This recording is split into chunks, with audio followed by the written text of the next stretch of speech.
आज हम संत तुकाराम महाराज जी की कथा सुनेंगे। संत तुकाराम महाराज जी की भगवान पांडुरंग के प्रति अनन्य साधारण भक्ति थी। उनका जन्म महाराष्ट्र के देहू गांव में हुआ था और वे सदैव वैकुंठ गए थे। अर्थात वे देहत्याग किए बिना अपने स्थूल देह के साथ भगवान श्री विष्णु जी के वैकुंठ धाम गए थे।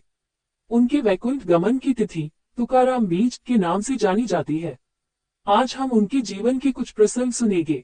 संत तुकाराम महाराज जी का परंपरा से सावकारी का व्यवसाय था। एक बार उनके गांव में सूखा पड़ गया था। तब लोगों की दीन स्थिति देखकर उन्होंने अपने घर का सारा धन गांव के लोगों में बांट दिया। कर्ज के बदले में लिए गए लोगों की भूमि के कागज उनके पास थे। वो उन्होंने इंद्रायणी नदी में बहा दिए और लोगों को कर्ज से मुक्त किया। लोगों में धन बांटने के बाद वे विरक्त हो गए। उनकी घर तथा संपत्ति में से रुचि पुनर्तः नष्ट हो गई। संत तुकाराम महाराज के गुरु थे सद्गुरु बाबाजी चैतन्य। एक दिन उन्होंने तुकाराम महाराज जी को स्वप्न में दृष्टांत देकर गुरु मंत्र दिया। पांडुरंग के प्रति असीम भक्ति के कारण उनकी वृत्ति विट्ठल चरणों में स्थिर होने लगी। आगे मोक्ष प्राप्ति की तीव्र उत्कंठा के कारण तुकाराम महाराज ने देहू के निकट एक पर्वत पर एकांत में ईश्वर साक्षात्कार के लिए निर्वाण प्रारंभ किया। वहां 15 दिन एकाग्रता से अखंड नाम जप करने पर उन्हें दिव्य अनुभव प्राप्त हुआ। बाद में उन्हें भजन और अभंग स्फुरने लगे। उनका एक बाल मित्र उनके बताए प्रवचन अभंग लिखकर रखता था। तुकाराम महाराज जी अपने अभंगों से समाज को वेदों का अर्थ सामान्य भाषा में सिखाते थे। ये बात बाजू के वागोली गांव में रामेश्वर भट्ट नामक एक व्यक्ति को चुभ रही थी। तुकाराम महाराज जी की बती प्रसिद्धि से वह क्रोधित था, इसलिए उसने संत तुकाराम जी के अभंग की गाथा इंद्रायणी नदी में डुबो दी।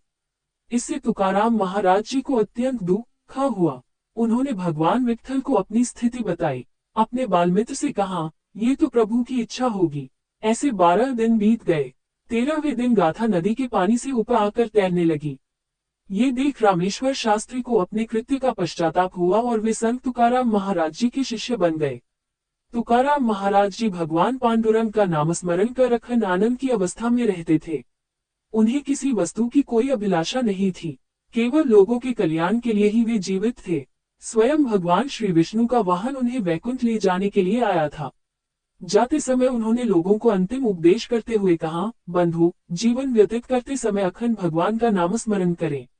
अखंड नाम जप करना ये भगवान तक जाने का केवल एक अत्यंत सुलभ मार्ग है। ये मैंने स्वयं अनुभव किया है। नाम जप करने से भगवान के प्रति श्रद्धा बढ़ती है और मन भी शुद्ध होता है। तभी श्री विष्णु जी का गरुड़ वाहन उन्हें लेने के लिए आता दिखाई दिया।